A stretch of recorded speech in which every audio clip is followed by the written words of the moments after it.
Hello, everyone. Welcome to Forge Narrative. My name is Paul Murphy. We all about Lost Souls podcast. Thank you so much for joining us. I'm joined by Tanya Gates. Hey, everybody. And Red Powell. Hello. Adam Camilleri is traveling, going to be soon, if he isn't already, here in the States as we get closer and closer to a very special event coming up pretty soon here, and that's the World Championships of Warhammer. If you're not familiar with it, it is a multi-event talking about, there's Age of Sigmar, Warhammer 40,000, Kill Team, Warhammer Underworlds, and the Grand Narratives also happen in there at the same time. Hundreds of players coming to join people from all around the world to play for their top spot in their game, and also compete for points for the best country as crowned by World Championships of Warhammer in the world. It's going to be a fun event, and looking forward to more information to come. That's in a couple of weeks, but looking forward to talking about that and the results of that and what we see there, the grand narrative, and all the stuff that leads up to that. Now, I do want to talk a little bit about the grand narrative in this broadcast. We'll do that later on because I want to talk about some Marine stuff that is coming out this weekend, not just for Ultramarines. I know everyone's thinking like, oh my goodness, it's the Ultramarines, and oh my goodness, it's Marine stuff. But it's some cool stuff, and the Terminators are. Yeah, I don't know if y'all remember me talking about the gentleman that I met at I think it was Gen Con this past. He was like, "I want new Terminators." I bet he's happy wherever he is. He got his wish. Because new Terminators they're soon to be up for pre-order, and it is going to be cool to see Terminators in that new scale. Okay, so I don't really ever play. Like, I have a Space Wolf army that I never play because I'm not a huge fan of melee. I'm sorry, Paul. It's not my favorite. I like to shoot stuff. Visceral, like getting up in there. But I do feel like if I had to pick a Space Marine army to start right now, I do feel like Ultramarines would suit my playstyle a little bit better than Space Wolves, but I'm trying my best to resist because I started a new army that's not Space Marines. Well, look, we'll talk. Actually, let's talk about that later on in the show as well. Also, want to know how you're going to paint them up, because I know people like to follow along with that as well. Maybe get some tips, maybe get some inspiration, kind of thing. But as far as like what's coming out, we're getting a brand new Marneus Calgar, and like at the time of recording, we know about the models, and Games Workshop was kind enough to send us some previews. They look awesome. You can actually check out like my Instagram. You may see some of that stuff by the time you hear this. And new Marneus Calgar, no Cato Sicarius, who is I don't know who's winning the number of model race out of Marneus and Cato. Like, who has Marneus is totally winning the race on there because there's 5 Marneuses. I don't think there's 5 Cato models out there. You counting the one with the lightning claws? Oh yeah. Counting him as well. Okay. I think that puts Cato with the current model. I think that puts him just at 4. It puts him at 4. Still awesome models, and then some Vitrus Guard and a new Chapter Ancient. These kits you can get for pre-order now, and the Vitrus Guard. So again, at the time of recording, we don't know exactly the configuration of the units, but there do come 3 in a box, which we know is going to be a change, and one of them can be built as a Chapter Ancient with a really nice standard, and I like the embossed standards. It's yes. Someone who has like so little skill in the in the like freehanding, or whatever. Now decals can work in a pinch, like, or whatever, or to work just fine, like, or even combining of those things. But having a nice, like, this is where you're supposed to put your paint, this is what you're supposed to do, like on Tigurius's banner and that kind of stuff. It's I felt like I had a good go because it was a good sculpt. Yeah, I have never actually painted a banner freehand. I'm very intimidated to do that. So whenever I see these embossed banners, I'm always like, yes, this is going to take no time at all. This is so nice. Well, this is really cool. And the fact, so the Vitrus Guard, now look, we're going by what is in the instruction manual. So you can either equip them with dual swords, or axe and a bolter. And the axe and bolter, you sacrifice 1 melee attack. Still have a very similar profile with hitting on 2s and strength 5, neg 2 AP, 2 damage apiece on the weapon. But with the axe, you get 1 fewer attacks, and the swords get 6 attacks. And if you're using the dual swords, it is precision and twin linked with a damage 2 weapon, neg 2, strength 5. So that sounds brutal. It sounds pretty good. Yeah, I think that I would, because I feel like with twin linked, you can really punch up sometimes. You can really get a lot more damage in, and yeah. So I think I would probably go dual swords. I like that idea too, especially when you've got an army that has like some built-in reroll capacity to it. So you're almost like not guaranteeing, but you know you're building in a lot of insurances to push through that nice AP and then nice damage. But then the bolter is also 24-inch range. Now, again, this is what we're seeing in the instruction manual: 24-inch range, hitting on 2s, strength 4, neg 1, 2 damage. Oof. It's just like a handheld bolter. Yeah. Yeah. All right. Master crafted. That's Victrix model. Victrix model. But with, stuff with a 2+ save, they got some staying power. With their also, this is what we're looking at here now. 4 wounds apiece.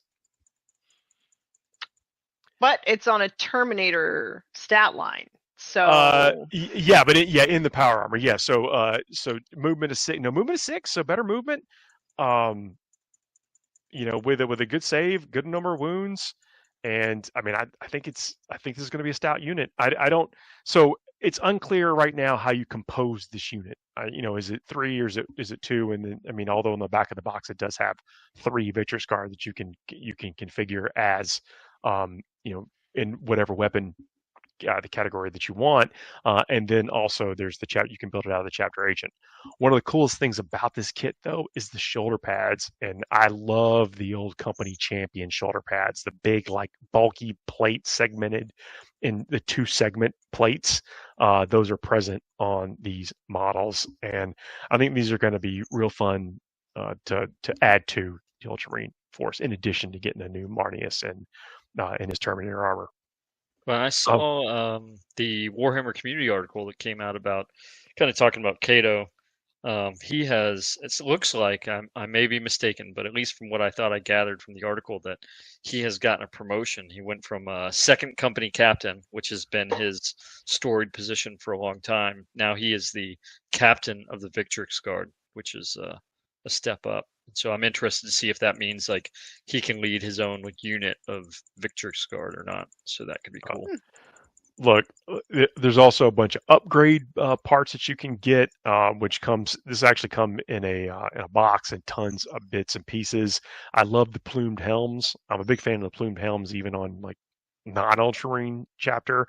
But if Ultramarines are your jam, and you're looking to either build some forces or get ready or redo some units, the upgrade kits are going to be like a go-to. I love plastic parts that you can sprinkle around your different units to give them a bunch of personality and character, and things like with the gladius swords, like the gladiator style swords, the plumed helms, all the icons, and then talk about the painting, the embossed stuff, painting with the shoulder pads that already have the symbol on there. Maybe save some steps, or you like that look versus the water slide transfers.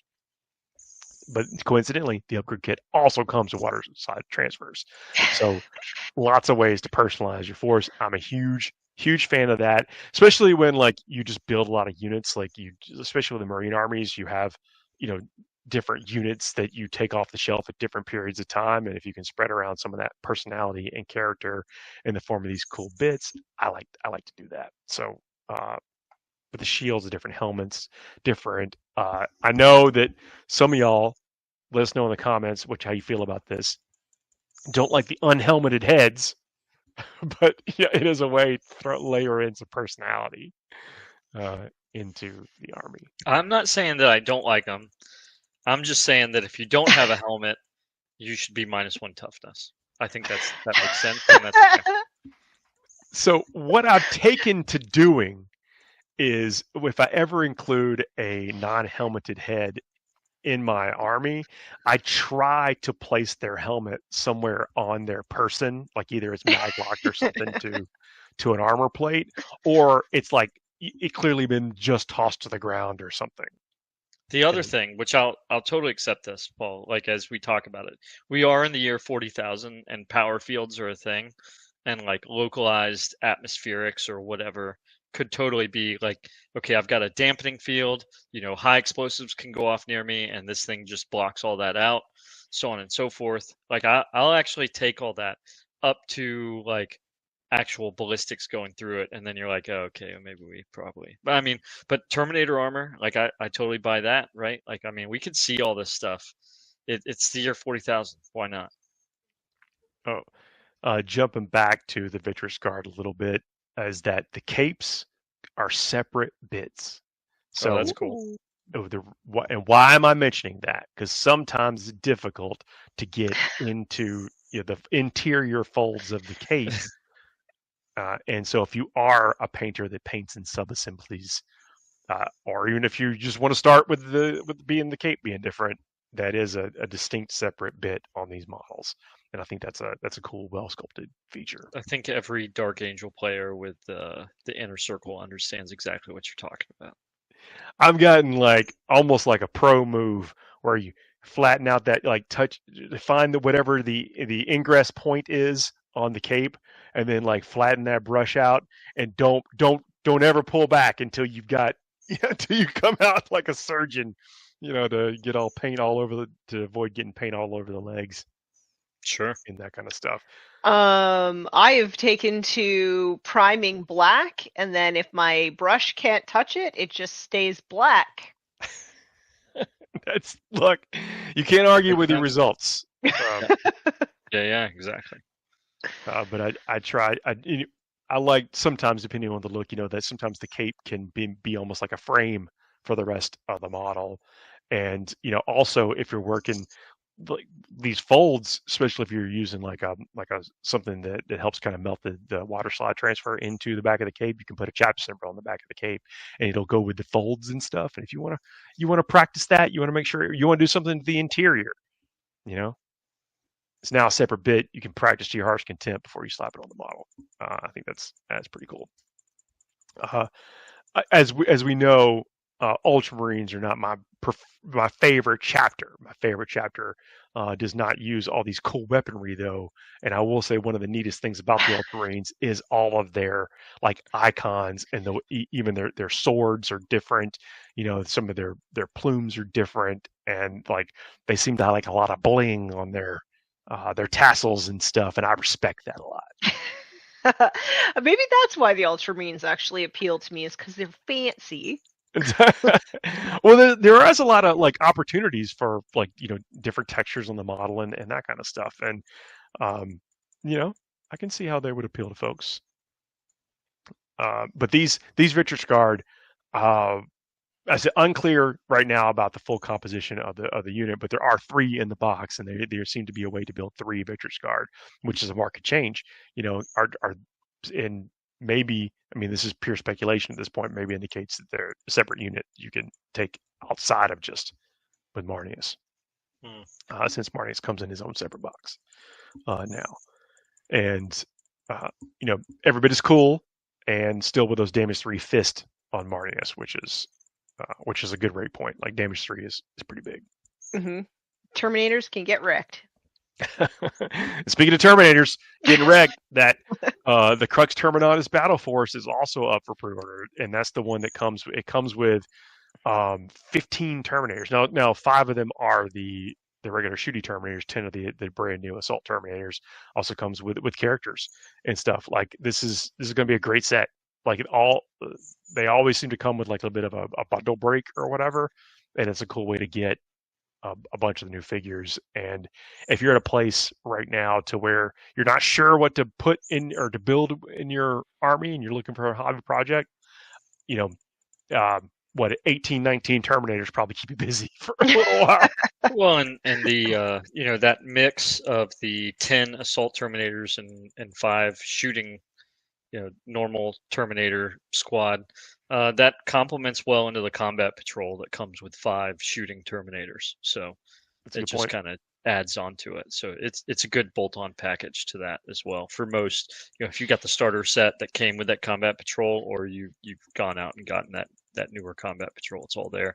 And when you consider that as you move from combat patrol into playing larger games, as my son was actually figuring out recently, the combat patrol comes with a captain in Terminator armor and a librarian in Terminator armor. Mm-hmm. And combat patrol, it works like because they're separate, distinct units and how they go into it. But when you play 40k, you need 2 separate Terminator squads to essentially attach each of those. And so this Terminator box plays right into that, which I think is great. That's going to be a cool thing to pick up for folks. I have to imagine that the character models and the standard Ultramarines units are going to be in wide release, but this is definitely going to be a big pre-order weekend for Space Marine players. So keep your eyes peeled to the site or your local retailer. You can check out our sponsors. If you're looking to get these things, let them know that you want them so they can make sure that they have them for you. It is, again, cool stuff. As cool the thing about the Terminators, it is fun to see Terminators on the table. And then all the upgrade stuff for your Marine squads. Again, I can't stress enough. Like I'm an event-driven painter, right? But also like making cool. Like every time I build a model, I think about some cool story or some pose or some action element that they're doing, and I like for them to be slightly unique from the rest. And I kind of like sometimes I'll field them. Like I'll choose to take this sergeant with this particular pose and this particular configuration because I feel like they're going to be luckier that weekend or whatever. You know what I'm saying? I know exactly what you're saying. So it's nice to have bits. I had a personal crisis. Uh-oh. Yeah. So I thought I lost some of my bits, like because I was sitting down to build some Blood Angels, with upgrade parts, and I couldn't find them. Turns out, past me, pulled a whammy on future me. I changed the box. I was looking for the box shape that they were in, and I consolidated boxes. So I was looking for the wrong thing, and I've since found it. So crisis averted. Right. Were you like, oh no, this is decades worth of bits that I've saved? No. I was like, man, yeah. I've got these set of like daggers that I just, I feel like one day I'll get them in the right configuration. They'll look cool. And maybe on these larger Terminators, they'll find the right spots for them. And, couldn't find them. And I was like, what? Like, it made no sense. I would have never gotten rid of these. Turns out I did not get rid of these. But I was like, what is going on? They have to be rare somewhere. Like there's only so many places to look, right? So turns out I just consolidated boxes and I found them. So we're good. I have a question. How do you store your bits? So that's a good question. So it depends on how many of them are left on the sprue when I'm done. So if I've got if it's one of those to where there's a string of 8 heads or whatever that haven't been used, and I'm sure I'll use them again. I'll clip off that whole section. I try to consolidate the frames as much as possible, so there's more room in the box for the stuff and less of the stuff you don't need. Right. There was a period of time to where I did clip off the individual bits and separate them in little plastic bags based on the type, like purity seals, daggers, bolt pistols, that kind of stuff. But that is long since gone. I am not a kit basher by any stretch of the imagination. So the only stuff I really keep is like the Wolfie bits from Space Wolf kits. Because if you ever add Primaris, you need tails and stuff on them, right? And wolf helmets and stuff. Yeah, that's right. So I keep that stuff, and then I keep like special weapons for my guard. And that's pretty much it. I don't keep anything else. And I'm sure that there's people listening to this who are like screaming at me to like keep my bits, but I know I'm not going to use them, so I just turf them. Some of the stuff though, it's like I get it, like especially with like when space is a concern, or you know that once you're done with that model, it's going to be forever done. But I sometimes chase that meta, and I know that I'll need Sometimes. those autocannons. You know, I'll tell you the one bit that I seem to have lost was the twin last cannons for a Predator. I needed a Predator for the ATC. Oh no! Somehow misplaced that. So anyway, Horus Heresy to the rescue. So I have 12 tackle boxes that are broken up between Space Marine, Chaos Space Marine, Guard, which Guard being human includes all my Necromunda bits, all my Kill Team bits for any of those, and then I have an Eldar set.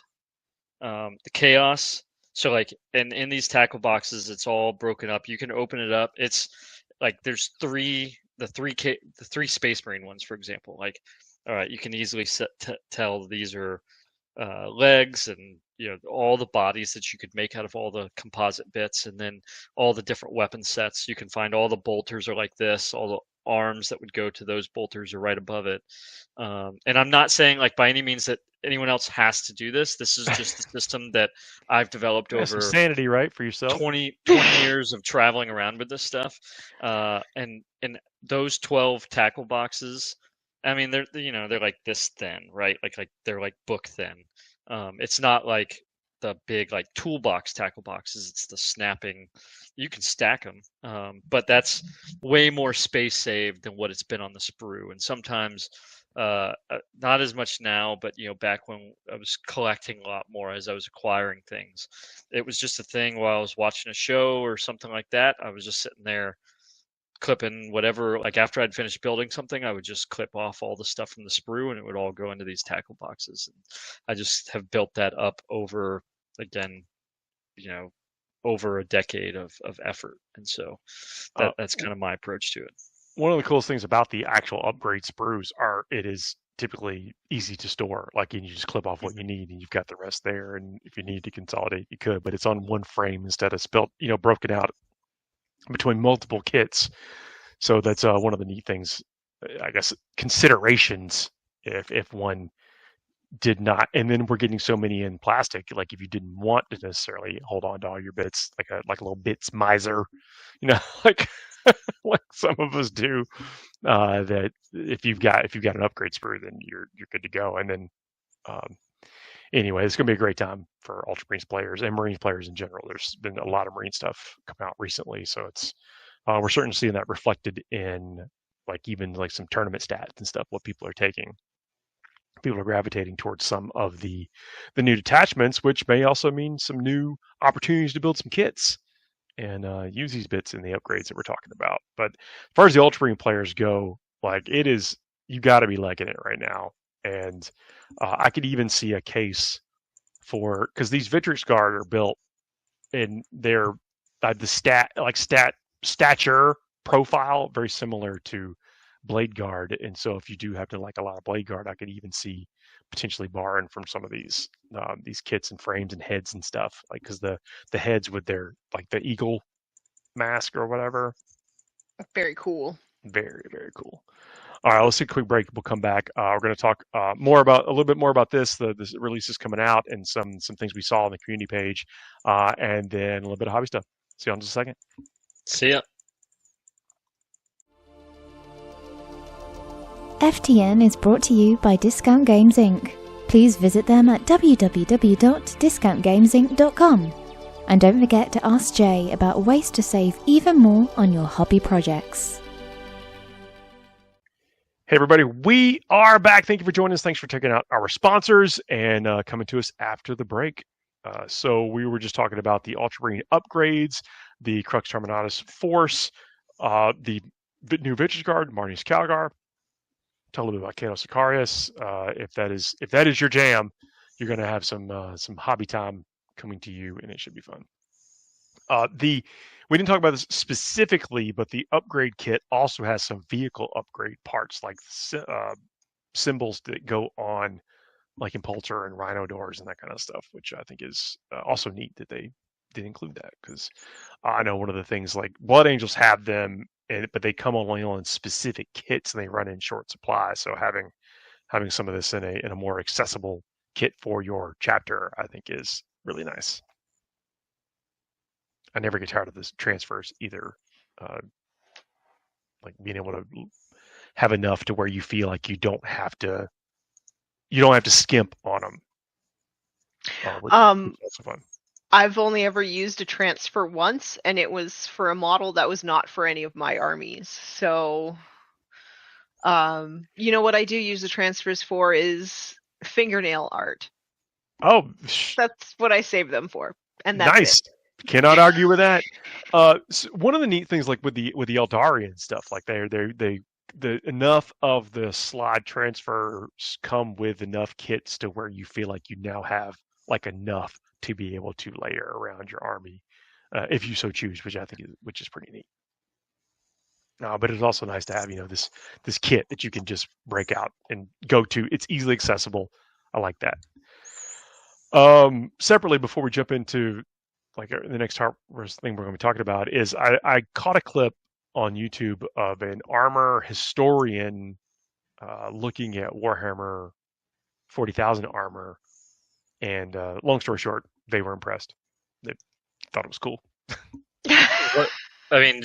What exactly did they find cool about it? I mean, like, don't get me wrong, like, we're all here. We obviously, I like tanks. What was their kind of position on it? So they were specifically looking at like animation and art from the game, and not necessarily the models themselves. And reflected in the animation was like the thickness of the armor, that you could see the plates, like they were big, and it looked like they were wearing tank armor, like armor that could effectively maybe stop certain types of weapon fire and whatever. That to that point, probably, it is inspiring in the way that like this kind of animation is. We've all seen Astartes, right? Like, it's on Warhammer Plus. You've probably seen it on YouTube, whatever. And then the creator on Warhammer Plus, like if you haven't subscribed, if you maybe just getting into the miniature or whatever, but check out the animation. The stuff is great. Yeah, and so the creator has made a whatever you want to call it, a preview for the next series that he's going to make of that. And there is a clip, just real brief, shows two tanks rolling down and them shooting and firing as they're moving, and it like captures like the essence of the tank and how well. Again, like, to that point, it's very much so. You can watch. You probably go and see from current conflicts or previous conflicts or whatever to a certain point, but just the way that the animator was able to reimagine that and then put it back into our context of Warhammer 40k it looked really good. They did really well with it, so I can understand why that armor historian was kind of excited about that. One of the neatest things about like Space Marines in the animation when you see them is that they are truly armies of one. Like, they are these juggernauts, able to do things like bust through walls or basically ignore lasgun fire, or that kind of stuff. And you don't get the sense that that's unrealistic because of how cool they look. And I'm really glad that like technology of how to animate that and everything is caught up to our imagination. And that's one of the things I love about it's a great time to be here, and looking at this stuff. But they were talking about something, situational awareness of the being wearing the armor, the thickness of the armor, and placement of the armor and things like that. Yeah, for sure. You look at the newer visualization as has been delivered of Saturnine armor and Horus Heresy, right? And so, like, it's a thing. Like, when you talk about tanks and the thickness of the front of their armor, and like the glacis is right, that forward slope, and like how thick it has to be to endure a tank round or something like that, like hitting it. And then you look at these Space Marines and all the armor that they're wearing. Yeah, to your point, las fire, normal munitions and things like that, they should just be able to weather through like it's almost nothing.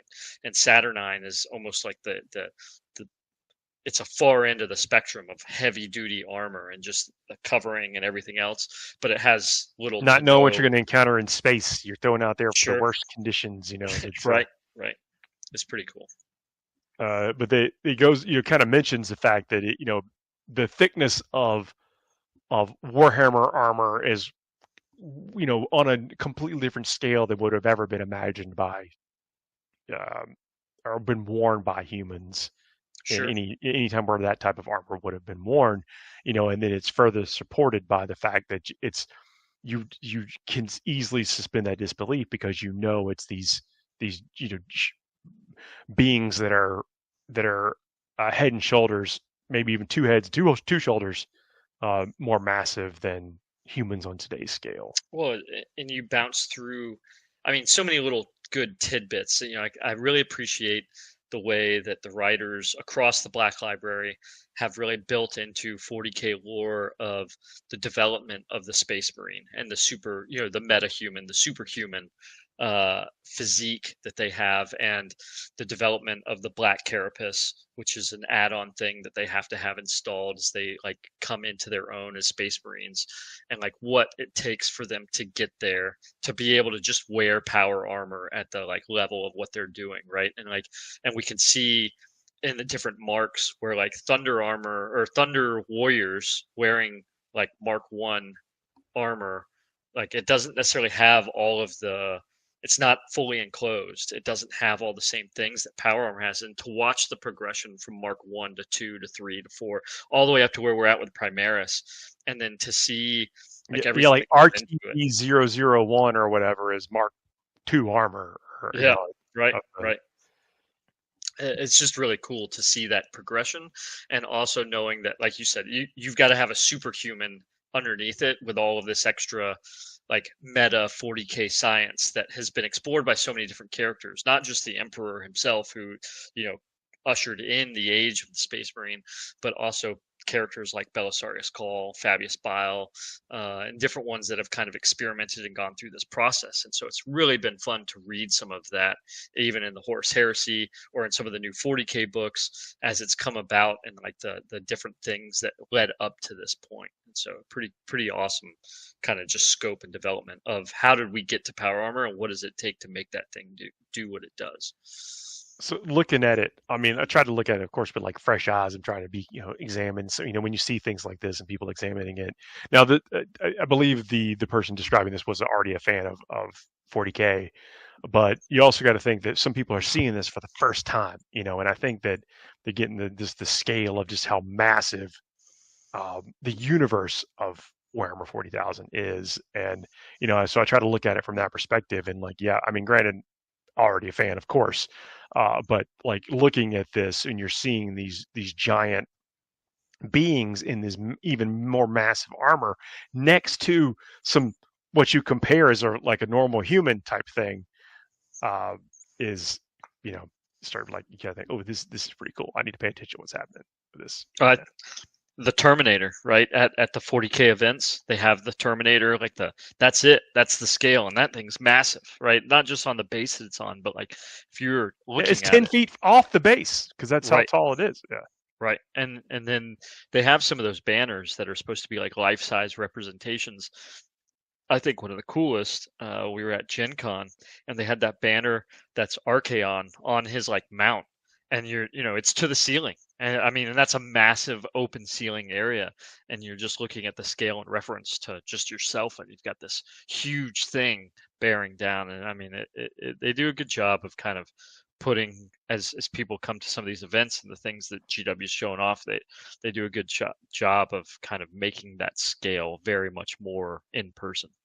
I love how you put this. I think there's like a Magnus too, if I remember right.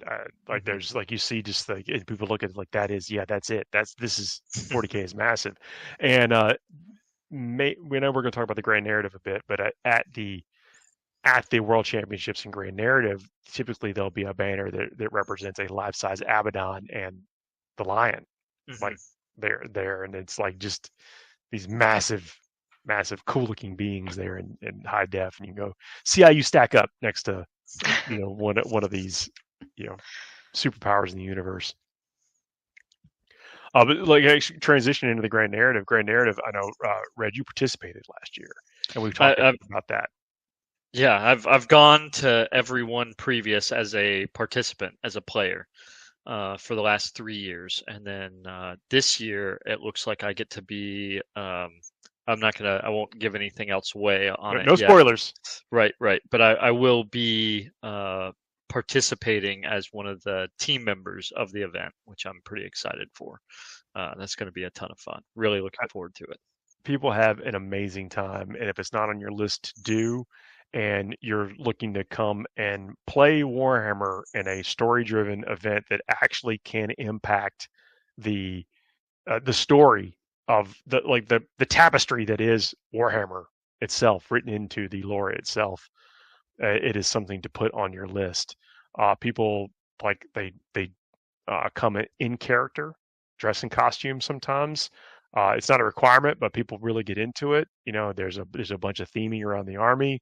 It is a relaxed atmosphere, which I think is awesome. But at the same time, you get the drama and the intensity of the moment because you're playing with a purpose that is beyond just maybe what you're doing. There's extended consequences and things, and then of course you got the story element, and then you got the driving forces between the characters that you'll be interacting with, and then the personalities of everyone that's come to play and get into it just as much as you are. It's a whole thing, and it's gonna be electrifying this year too.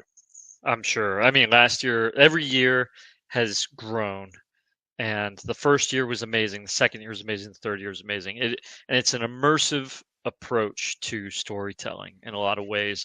All of the team has like a baked-in story that all the players get to be a part of, and the players get their own story that they can run with, and the GW team offers a lot of space for them to run with their own story that they can develop over all their games. And the games are chill. I mean, we've never played, schedule wise, we've never played more than 2 scheduled games in a day, and each scheduled game had 4 hours allocated to it, so along those lines. And so you're taking it at your own pace, and if you wanted to play more, you could, but it really was just in that kind of like very, when I say casual, I don't want to say casual and like that people didn't care. It was a great time, and a lot of you can go at pace and still do all the cool things with the army and interact with the folks around you and still play whatever the game is. That's right. Yeah, it was cool. And the points are like they're mission based, like whatever whatever environment you're in is. Like you do use different units and things like that for. That's right. I mean, every time they've gone about, and it's been awesome to watch as someone who really, a lot of us that appreciate designing or how war games and the mechanics they're in. For the narrative element, every year they've tried these different approaches in how they go about building the story, and it's never been just about like a victory point kind of concept, which I think is great in its own way.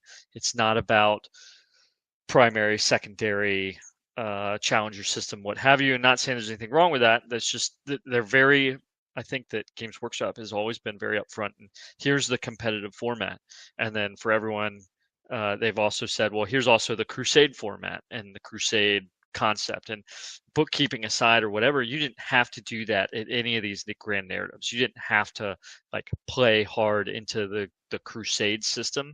It's there, and they've got bespoke items and skills and abilities that you can use at the grand narrative that they offer up, but the missions weren't hinged on it by any means. And there's always the ability, I'd always, especially after doing it now for 3 years, and for those of us that have tried out the different narrative formats and played with Crusade, I also think it's important for people that are going to have some appreciated balance. And sometimes if you find out that your opponent isn't as comfortable with the Crusade system, just play the game with what you got to a certain extent, right? Like, and see where that right balance is. Because some of the Crusade stuff, there is something of a balancing system in Crusade that, like, if I have 20 different upgrades and you have 0 upgrades, you're supposed to get like a certain number of boons or bonuses or things like that baked into it to kind of give you a balance.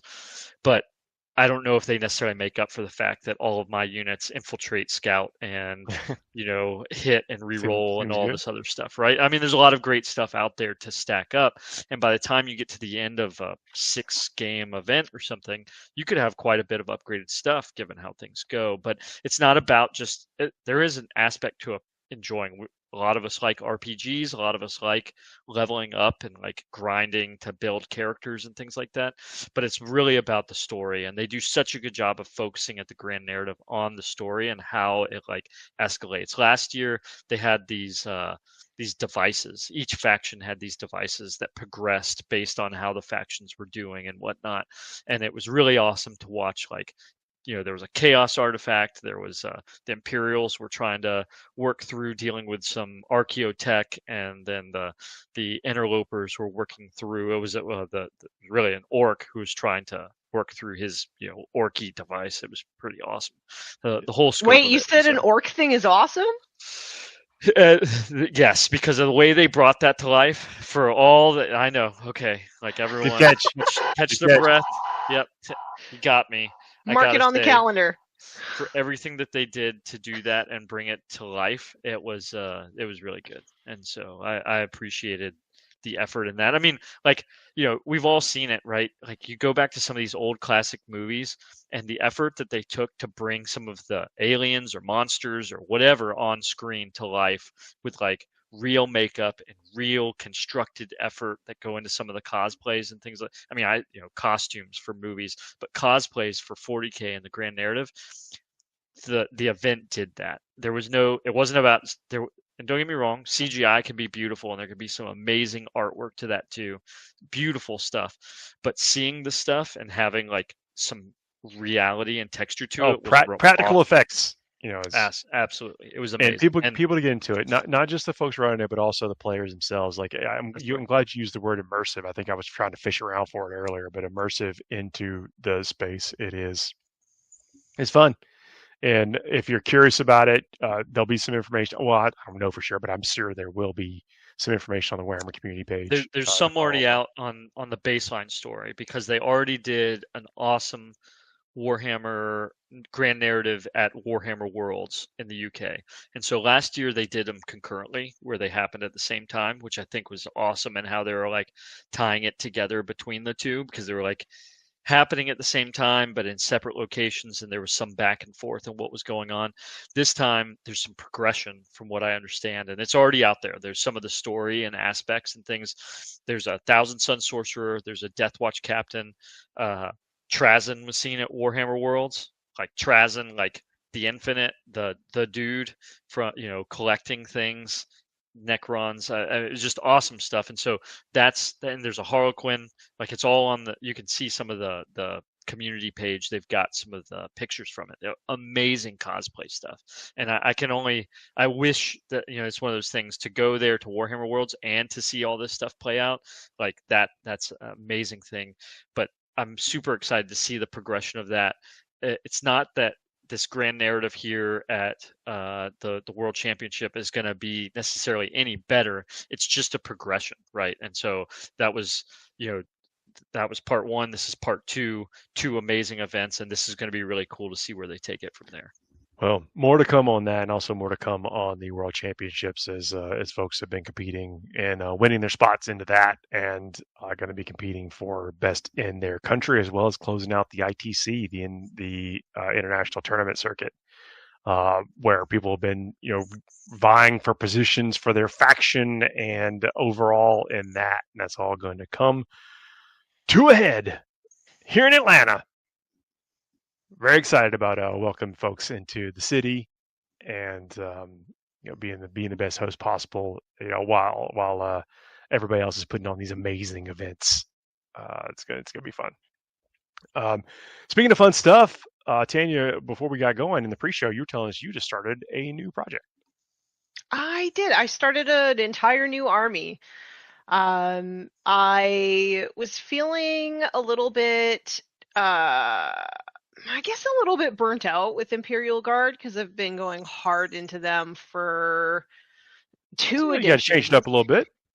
Right. And so, and like generally if I go to events or anything, like generally that's the army that I play. And I kind of just wanted to start a new army and start thinking about the game differently with this one. So, one of my friends, he's obsessed with this idea of like Stillmania from the 90s, which was in a White Dwarf. And it's basically like a more thematic approach to building an army.